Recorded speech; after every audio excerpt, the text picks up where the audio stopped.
जय श्री राम। शंखनाद में आपका स्वागत है। ईडी सीबीआई आजकल फुल एक्शन मोड में है। जिसने भी फर्जीवाड़ा किया है, गलत काम किए हैं, अब उसे बख्शने का मूड बिल्कुल नहीं है और ईडी सीबीआई की ताबड़तोड़ कार्रवाई चल रही है, पूछताछ चल रही है, गिरफ्तारियां चल रही है। एक तरफ राहुल गांधी, सोनिया गांधी फंसे हुए हैं, वहीं रॉबर्ट वाड्रा जो है उन्हें ईडी बार बार पूछताछ के लिए बुला रही है। वहीं अरविंद केजरीवाल की भी हालत खराब है और उनके नेताओं पर भी एक्शन जारी है। आम आदमी पार्टी के नेता दुर्गेश पाठक के घर पर सीबीआई ने छापा डाला है। सीबीआई ने फॉरेन कंट्रीब्यूशन रेगुलेशन एक्ट के मामले में दुर्गेश पाठक के घर पर छापा मारा और वहां से कई दस्तावेज ले गई, इलेक्ट्रॉनिक उपकरण ले गई, कई वहां से सबूत जुटाए हैं सीबीआई ने और दुर्गेश पाठक को सुबह सुबह जाकर सरप्राइज दे दिया। दुर्गेश पाठक के घर पर सीबीआई के अधिकारी पहुंचे सुबह सुबह, उन्हें वारंट दिखाया, उसके बाद उनके कमरे की तलाशी ली, वहां से सबूत उठाए, दस्तावेज उठाए, कागज उठाए, उपकरण उठाए और अपनी गाड़ी में डालकर ले गई। और इसके बाद आम आदमी पार्टी का वही रोना गाना शुरू हो गया है कि बीजेपी हमारे पीछे पड़ी हुई है। बीजेपी जो है दुर्गेश पाठक के पीछे पड़ी है, क्योंकि दुर्गेश पाठक को गुजरात का सह प्रभारी बनाया है।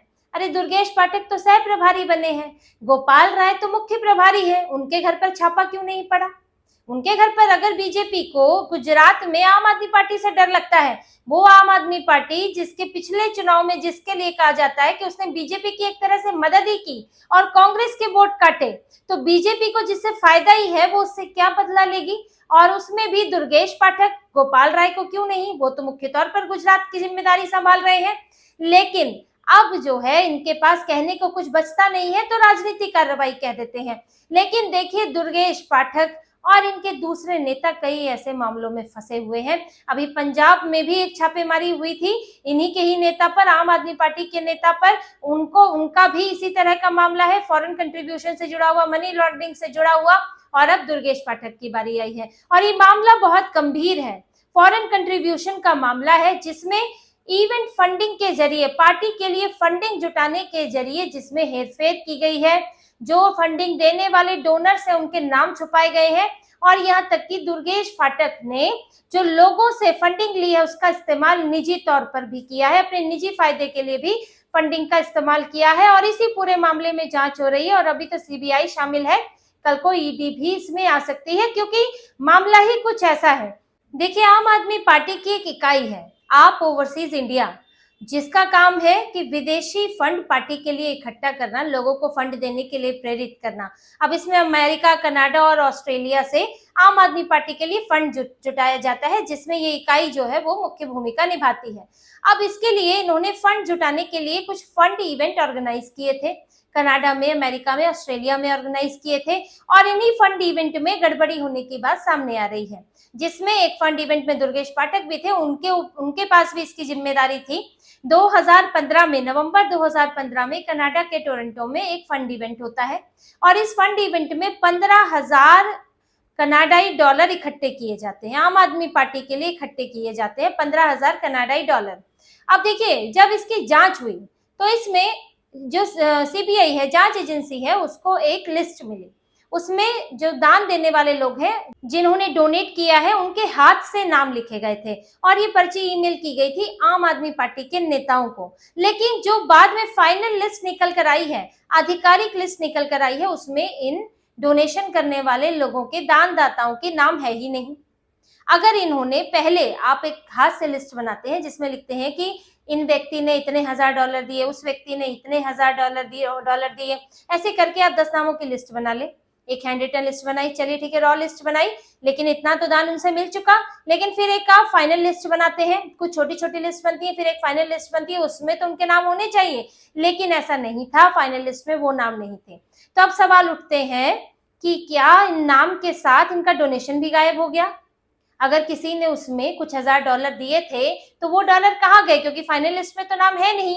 जब क्रॉस चेक होता है तो फाइनल लिस्ट से होगा, जब बैंक का अमाउंट देखा जाएगा तो फाइनल लिस्ट से टैली होगा। तो ऐसे में वो लोग, उनके नाम और उनके पैसे कहाँ गए?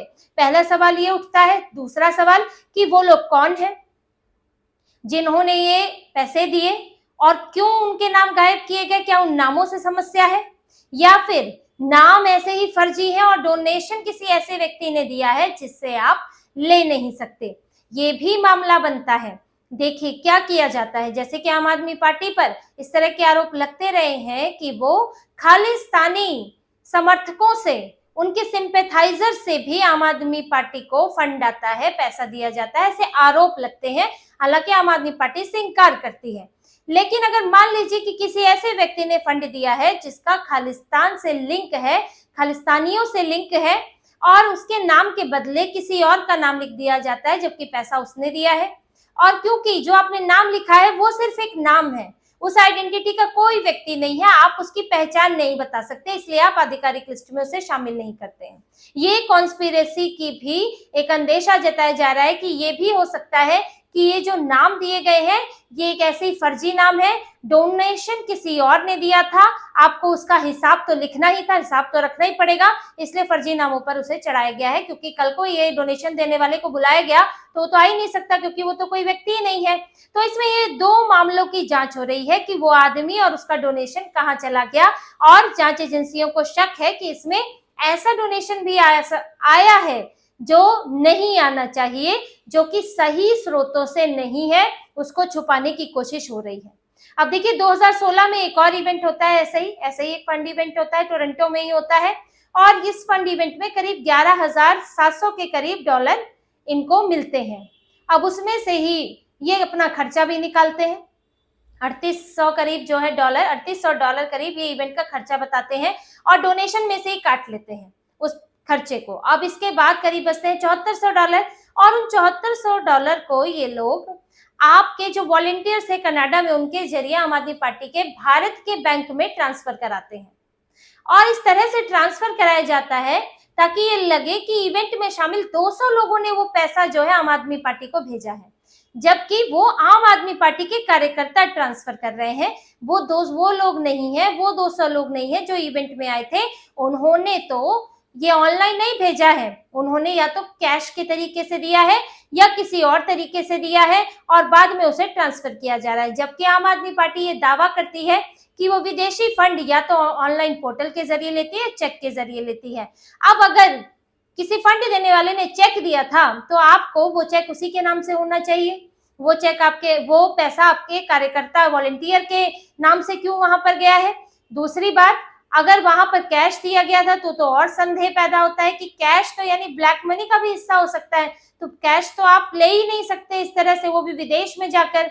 तो ये बहुत सारे मामले इसमें उठते हैं, और इसीलिए दुर्गेश पाठक भी इसमें फंसे हैं, क्योंकि इन फंड इवेंट्स में दुर्गेश पाठक भी शामिल थे, और कुछ फंड का इस्तेमाल उन्होंने निजी तौर पर भी किया है, उसका हिसाब किताब नहीं है, तो इसके भी उन पर आरोप लग रहे हैं। इसीलिए फॉरेन कंट्रीब्यूशन एक्ट के तहत उनके ऊपर कार्रवाई हुई है, और इस मामले की छानबीन हो रही है। हो सकता है आने वाले वक्त में दुर्गेश पाठक को पूछताछ के लिए भी बुलाया जाए, कल को हिरासत भी ली जा सकती है, गिरफ्तारी भी हो सकती है, क्योंकि प्रक्रिया यही रहती है, मामले की छानबीन शुरू होती है, फिर पूछताछ के लिए बुलाया जाता है, और जरूरत हो तो कस्टडी भी मांगी जाती है, ताकि लंबे समय तक अगर पूछताछ करनी हो। तो दुर्गेश पाठक पर भी अब गिरफ्तारी की, हिरासत की तलवार लटक रही है। उनकी पार्टी के नेता तो पहले ही जेल होकर आ चुके हैं, उनकी पार्टी के संयोजक ही तिहाड़ की हवा खा चुके हैं। तो अब ईडी, सीबीआई, ये सब जांच एजेंसियां जो हैं अभी ढुलमुल रवैये से काम नहीं कर रही हैं। पुराने केस सारे निपटाए जा रहे हैं, और जल्दी जल्दी निपटाए जा रहे हैं। चाहे नेशनल हेराल्ड का मामला हो, जिसमें 2012 से मामला दर्ज था, 2021 में जब से ईडी ने इसमें कदम रखे हैं, तो आप देख सकते हैं 2025 में चार्जशीट तक फाइल हो गई है। जहां ये बात उठती थी कि ये तो मामला ऐसे ही है, जो जांच एजेंसियां उसके पास कुछ नहीं है, होता तो चार्जशीट दायर करती, तो अब जांच एजेंसी ने चार्जशीट दायर कर दी, और उसमें भी कई खुलासे किए हैं। इसी तरह से रॉबर्ट वाड्रा का मामला है, उसमें भी ये सवाल उठता था कि भाई ये तो इतने समय से जांच चल रही है, बीजेपी की सरकार भी है, आपकी जांच एजेंसियां कुछ चीजें क्यों नहीं ला रही है? लेकिन अब बहुत कुछ सामने आया है, जिसमें रॉबर्ट वाड्रा कि किस तरह से उनकी कंपनी को किस तरह से कॉन्ट्रैक्ट दिया गया, कहां कहां गड़बड़ियों की आशंका है, वो सब सामने आ रहा है। लगातार 3 दिन पूछताछ के लिए बुलाया गया है, सब मामले निपट रहे हैं, तो अब अरविंद केजरीवाल कैसे बचेंगे? अरविंद केजरीवाल के मामले में तो पहले ही चार्जशीट दायर हो चुकी है, मनीष सिसोदिया भी उसमें फंसे हुए हैं, अरविंद केजरीवाल तो खुद किंग पिन है, और ये मार्च या अप्रैल में सुनवाई की बात हो रही थी कि चार्जशीट तो दायर हो चुकी है, अब सुनवाई शुरू होनी बाकी है। वो प्रक्रिया भी आगे बढ़ रही है और सुनवाई तो होनी ही है जब चार्जशीट दायर हो चुकी है। इसीलिए अब इन लोगों के लिए बचने के रास्ते नहीं है। वहां शीश महल में अलग फंसे हैं, यमुना के मामले में अलग फंसे हैं, उसकी भी अभी तारीख आने वाली है। कोर्ट में नहीं जा रहे हैं यमुना में जहर वाले बयान को लेकर। इसके अलावा इनके पास गुजरात में यूनिवर्सिटी का मामला अलग चल रहा है, इनके ऊपर मानहानि का मामला चल रहा है। केजरीवाल चारों तरफ से घिरे हुए हैं और एक एक करके उनके नेताओं के भी जो गलत काम है वो सामने आ रहे हैं। अब दुर्गेश पाठक जो अभी तक इस मामले में इनके यहाँ छापेमारी नहीं हुई थी किसी मामले में, लेकिन अब उनके यहाँ भी छापेमारी हो गई है और जो मिला है उसे देखने के बाद अब दुर्गेश पाठक का भी सीबीआई दफ्तर में दौरा लग सकता है, उनको भी बुलाया जा सकता है। तो ईडी सीबीआई जिस तरह से काम कर रहे हैं उस तरह से अब ये सब गड़बड़ियां करने वालों की शामत आई हुई है और इनके खिलाफ सबूत इकट्ठे किए जा रहे हैं। मामला तेजी से चलाया जा रहा है, जितना तेजी से हो सकता है, क्योंकि इन मामलों में समय तो लगता ही है।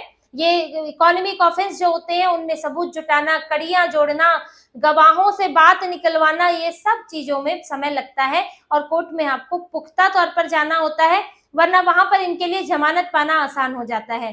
तो इसीलिए ईडी सीबीआई ने अब अपनी कमर कसी हुई है और इन लोगों की दिक्कतें बढ़ी हुई हैं। दुर्गेश पाठक, कभी तो दुर्गेश पाठक का ही नाम, उनके घर पर छापेमारी हुई है, उनके अलावा कोई कपिल भारद्वाज है, उनके खिलाफ भी एफआईआर है और अन्य अज्ञात लोगों के खिलाफ एफआईआर है। तो ये नया मामला बनकर तैयार हो रहा है। अगर हवाला का इसमें कहीं कोई जरा भी अंदेशा हुआ तो ईडी भी इसमें कदम रखेगी, फिर पीएमएलए लागू हो जाएगा और फिर इनके लिए मुश्किलें और ज्यादा बढ़ जाएंगी। इसीलिए अब ये लोग दिन गिन रहे हैं कि कब इन्हें जेल से बुलावा जाए और कब अपने कुकर्मों की सजा मिल जाए, गलत कामों की सजा मिल जाए, क्योंकि अब बचने का रास्ता नहीं है। अरविंद केजरीवाल कई मामलों में फंसे हैं, पार्टी के नेता फंसे हुए हैं, पूरी आम आदमी पार्टी दिल्ली से लेकर पंजाब तक केस का, कोर्ट केस का, कानूनी केस का, इस सब का सामना कर रही है और इनके नतीजों से इनमें डर बना हुआ है कि अब किसका नंबर लग जाएगा, कहां छापा पड़ जाएगा, कहां गिरफ्तारी हो जाएगी। अब हर दिन इसी डर में ये जी रहे हैं। तो इसी तरह की और खबरें और विश्लेषण आपके लिए लाते रहेंगे। हमसे जुड़े रहिए, सब्सक्राइब कीजिए, कमेंट कीजिए। बहुत बहुत धन्यवाद। जय श्री राम।